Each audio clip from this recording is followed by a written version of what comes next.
शादी के बाद जब भी मैं कमरे में आता तो मेरी पत्नी कमरे की खिड़की खोलकर खड़ी हो जाती।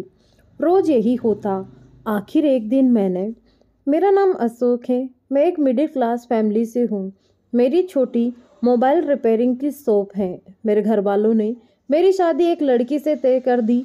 लड़की हमारे दादा के पास के गांव की थी। लड़की के माता पिता नहीं थे। उसे अपने मामा और मामी ने पालकर बड़ा किया था।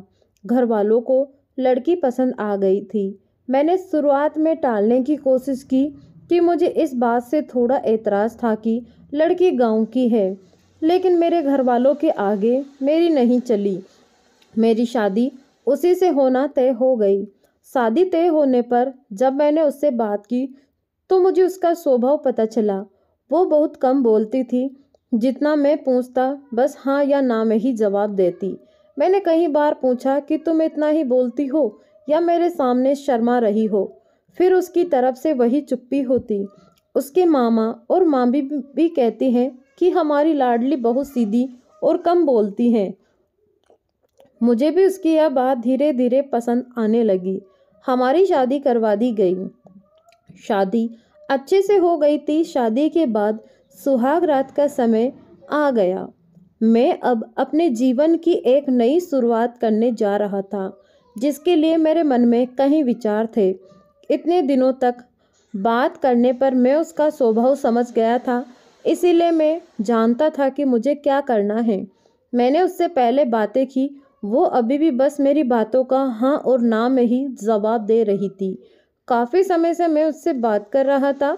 मैंने उससे पूछा कि मैं उसे पसंद हूँ, बस वो हाँ कहती।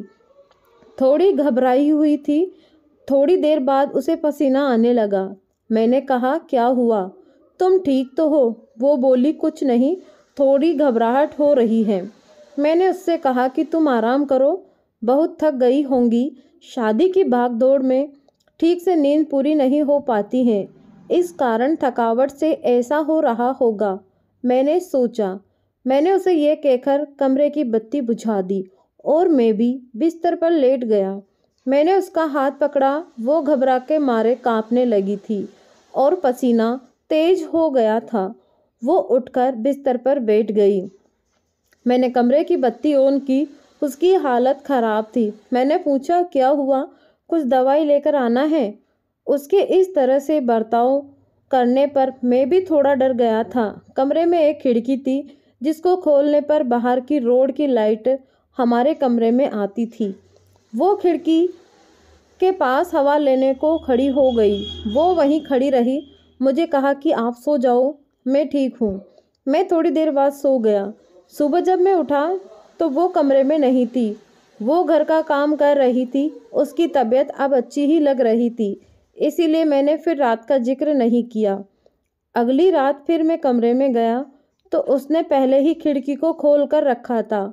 मैंने उससे पूछा अब ठीक हो? उसने सिर्फ सर हिलाकर जवाब दिया। कमरे में आते ही उसका चेहरा बदलने लगता था। एक अजीब सी घबराहट उसके चेहरे पर आ जाती थी। उससे कुछ पूछता तो वो कहती और ही देखती, कुछ ही सोचती रहती। उस रात भी मैंने कहा कि तुम्हारी तबीयत ठीक नहीं लग रही है, तुम आराम करो। मैंने फिर कमरे की बत्ती बुझाई और बेड की ओर आया तो उसने खिड़की खोल ली और उसके पास खड़ी हो गई। मैंने अब उसे कुछ नहीं कहा। मैं अपने बेड पर सो गया। मुझे अब लगने लगा कि सब कुछ ठीक नहीं है। कुछ बात है जो यह छिपा रही है। रात में घबराने वाली लड़की सुबह ठीक लगती थी। सुबह उसके चेहरे पर कोई घबराहट नहीं होती। शाम को 8 बजे में खाना खा रहा था। अंधेरा हो गया था। मम्मी ने उससे कहा कि छत पर से कपड़े लाना भूल गई, तू ले आ। वो कपड़े लाने सीढ़ियों से छत पर गई, लेकिन करीब आधा घंटा हो गया था और वो नीचे नहीं आई। मम्मी ने नीचे से आवाज़ भी लगाई, लेकिन वो नहीं आई। मेरे खाने के बाद मम्मी ने मुझे कहा कि जा तू देख कर आ। मैं सीढ़ियों पर गया तो वो सीढ़ियों पर ही बैठी थी और उसके चेहरे पर वही घबराहट।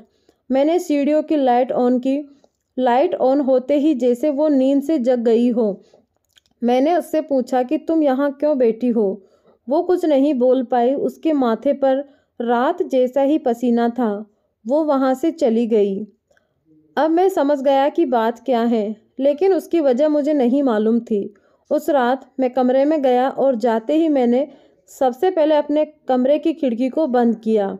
वो वही कमरे में थी, रोज की तरह घबराई सी, पर आज मैंने कुछ और ही सोच रखा था।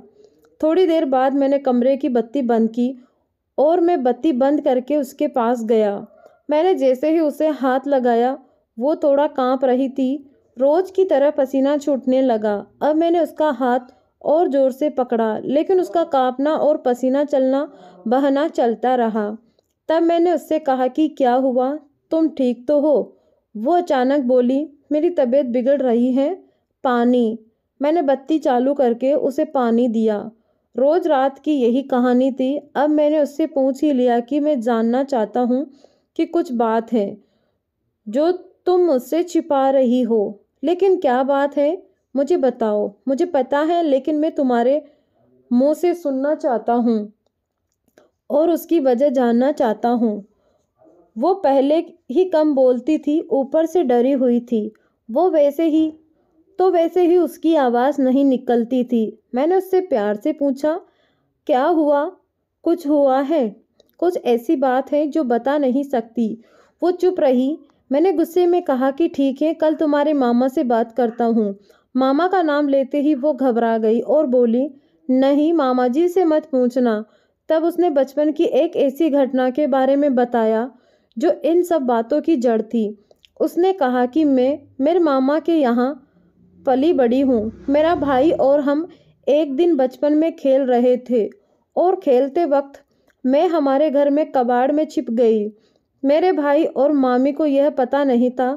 उसी समय जब भाई बाहर दौड़ा मुझे ढूंढने के लिए, तो वो गिर गया। मामी उसे लेकर पास के अस्पताल गई। उसका पैर टूट गया था। उससे पहले वो पैसे लेने अंदर आई तो कबाड़ का दरवाज़ा बाहर से लगा गई। मैंने तब भी कुछ नहीं कहा, मैं छिपी रही। बाहर क्या हुआ था इसका मुझे पता नहीं था। थोड़ी देर बाद जब मुझे घबराहट हुई तो मैंने बाहर आना चाहा, लेकिन दरवाज़ा बाहर से बंद था। मैंने बहुत कोशिश की, चिल्लाई, लेकिन घर में कोई नहीं था। मैं बहुत डर गई। उन्हें आने में करीब 3 घंटे लग गए। मैं उस कबाड़ में 3 घंटे बंद थी। उसके बाद उनके आने के बाद में मैं उन्हें नहीं दिखी तो मामी मुझे ढूंढने लगी। अब मैं अंदर पसीने और घबराहट के मारे बेहाल थी। मामी को आवाज़ पर मैं फिर से ज़ोर से दरवाज़ा बजाने लगी तो मामी ने मुझे बाहर निकाला। मैं जब बाहर निकली तो कांप रही थी। मुझे लगने लगा था कि मैं उस कबाड़ से बाहर आऊँगी या नहीं। आज भी अंधेरा मुझे उस दिन की तरह डराता है। कबाड़ पुराना था, इसीलिए कहीं कहीं से थोड़ा टूटा था, जिससे मुझे सांस लेने में कोई प्रॉब्लम नहीं हो रही थी। बाहर क्या हुआ था इसका मुझे पता नहीं था। मैं जब बाहर आई तो मुझे पता चला कि मैं इतने समय तक अंदर क्यों बंद थी। उस दिन से मुझे अंधेरे से डर लगता है। मुझे पसीना और घबराहट होने लगती है। मामी ने यह बात मामा को नहीं बताई थी, नहीं तो वो मुझे और भाई को पीटते। मुझे नहीं पता कि यह अब तक मुझे परेशान करेगा, लेकिन मामी को यह पता है, इसीलिए वो मेरा ध्यान रखती थी। यह सब सुनने के बाद मैंने कहा कि यह बात तुम पहले भी बता सकती थी। मेरी पत्नी बहुत ही सीधी थी और घटना के बाद शायद वो भी और भी डर गई थी। उसे लग रहा था कि उसकी यह परेशानी मैं समझूंगा या नहीं। कहीं मैं इस बात का मुद्दा ना बना लूं कि शादी के पहले हमें नहीं बताया गया, इसीलिए वो छिपा रही थी। मैंने उसे फिर बड़े प्यार से समझाया, कहा कि उस समय जो हुआ उससे तुम्हें बाहर निकलना होगा। तुम्हारे अंदर के डर से हम दोनों मिलकर लड़ेंगे। मुझे पता है यह सब बोलना आसान है, करना मुश्किल, लेकिन मुझे पता है तुम कर सकती हो। अब इस कमरे की बत्ती जब तक बंद नहीं होगी, जब तक तुम उसे बंद ना करो, चाहे इसके लिए पूरी उम्र ही क्यों ना लग जाए। मैंने पहली बार उसके चेहरे पर वो मुस्कान देखी थी। लग रहा था कि उसका कोई बोझ उतर गया। अंधेरा अब मेरे होते उसे डरा नहीं सकता। मैं उसका हाथ पकड़े रहता हूँ। धीरे धीरे मैं उसके इस डर को निकालने की कोशिश कर रहा हूँ और बहुत हद तक मैं सफल भी हो रहा हूँ। ऐसी कोई बात नहीं है जो हल नहीं हो सकती। व्यक्ति को सिर्फ प्यार और विश्वास चाहिए, बड़ी से बड़ी बात को सुलझाया जा सकता है। तो कैसी लगी आपको ये कहानी? आप हमें कमेंट करके ज़रूर बताएं। धन्यवाद।